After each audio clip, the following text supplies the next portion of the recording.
Okay, so I've been asked if I could perhaps teach people how I create art out of eggs.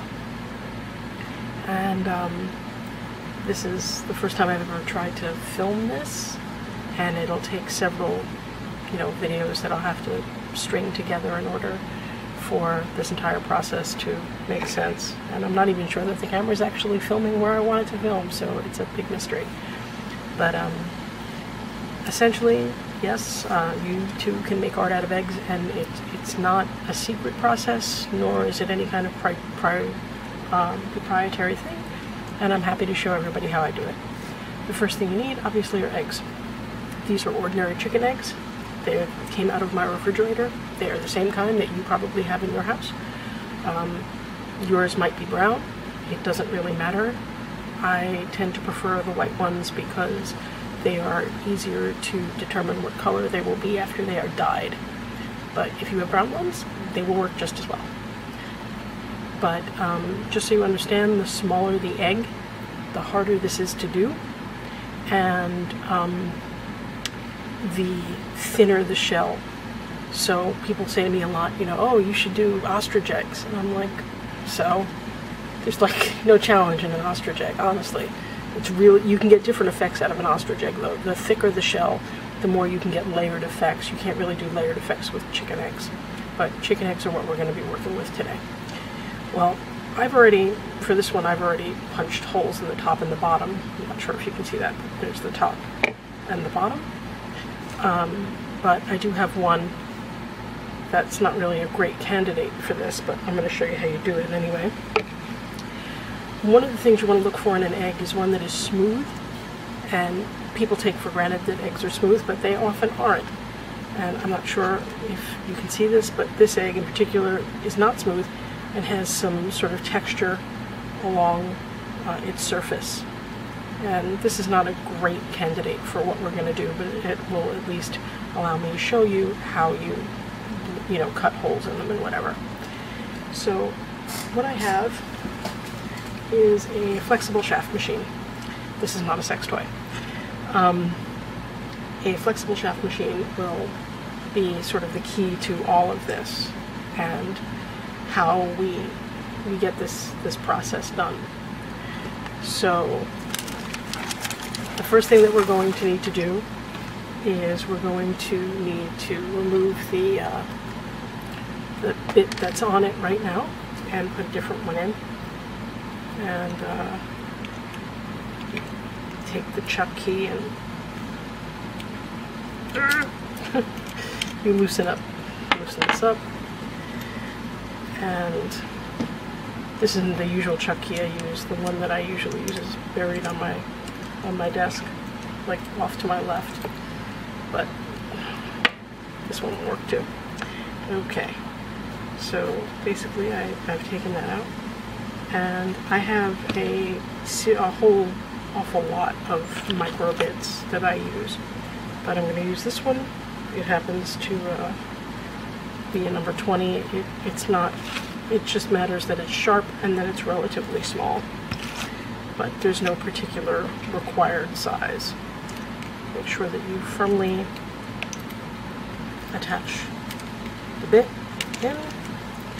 Make sure you tighten that chuck key up real good. And this is a machine that's primarily used by jewelers and by micro-sized model makers, machinists. I keep it on my desk full time.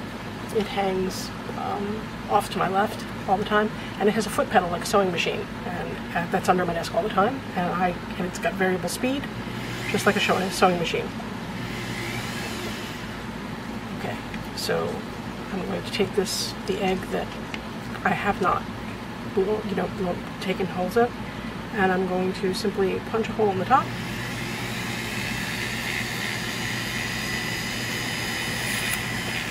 And I'm going to punch a hole in the bottom.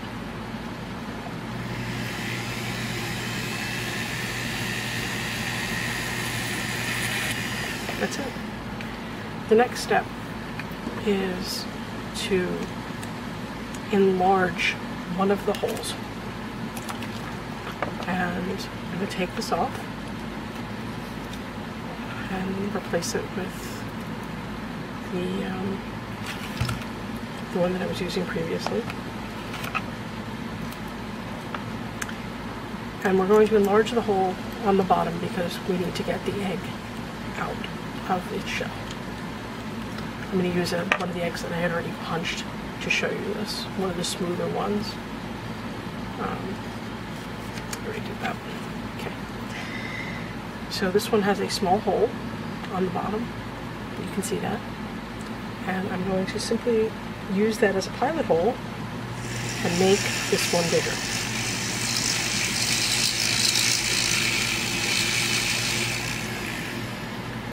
And that's what you get. So if I do this with all the eggs that I have prepared,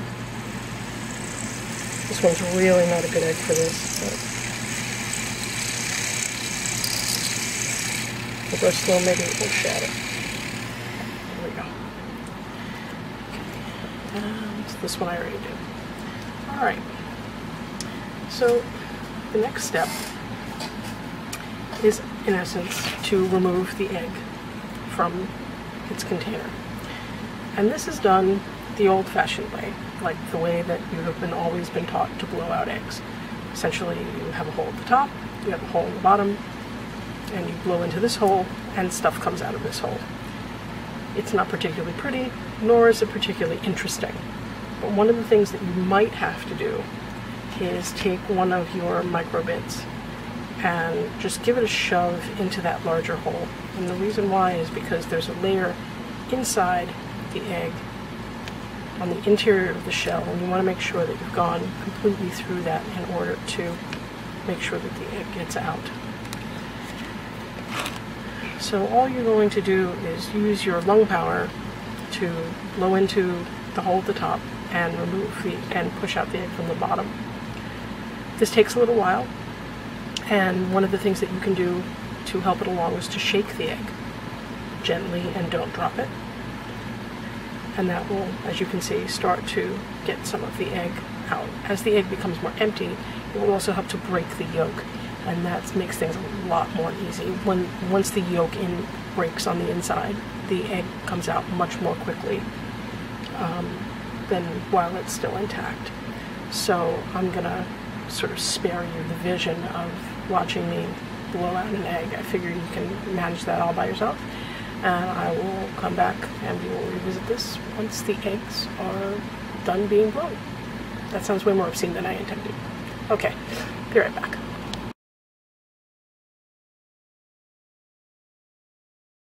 Okay, so I am back, and you can see that I have a lot of eggs. Basically, it's just a matter of taking your time and shaking them a lot and blowing them out and using lung power and a steady hand, but that's pretty much all that it is. They're just foamy because I was shaking them around a lot while I was trying to get them out. But in essence, all you need to do at this point is put them up and put them back in your fridge and use them for breakfast or baking banana bread or whatever the hell you do with 3 eggs. If you want to do them one at a time, you can put them in an ice cube tray and freeze them individually and just have, use them for recipes and such like that. That works fine too. But this is 3 eggs, and the next step, obviously, is you put this in the fridge and you have to wash the eggs. And this is really important, and you can see why, because they're kind of icky, and you don't want them to be icky. You want them to be clean, so basically you're going to run the large whole end under some running water, and they'll kind of fill up with water, and then you just blow the water out. And you do that a few times, and you get them nice and cleaned out. Make sure that you blow in them again to make sure all the water that you can get is out of them. And at that point, what you want to do is set them to dry. I have, you know what the best thing to use for this is? An egg carton. Just save the egg carton for next time you go out and buy eggs, and the best way to do this is just to use an egg carton. Just pop them in an egg carton and leave them alone. After about 12 hours, you can turn them over to make sure that and put them in different egg cups so that they're not sitting in standing water. The idea though is that they need to be so thoroughly dry before you do anything else with them. If they're not thoroughly dry, they are far more likely to disintegrate under carving. So you want to make sure that they're clean and that they are dry. And after they are clean and dry, we can do the next thing that we're going to do with them. So I will be back post cleaning and drying of eggs.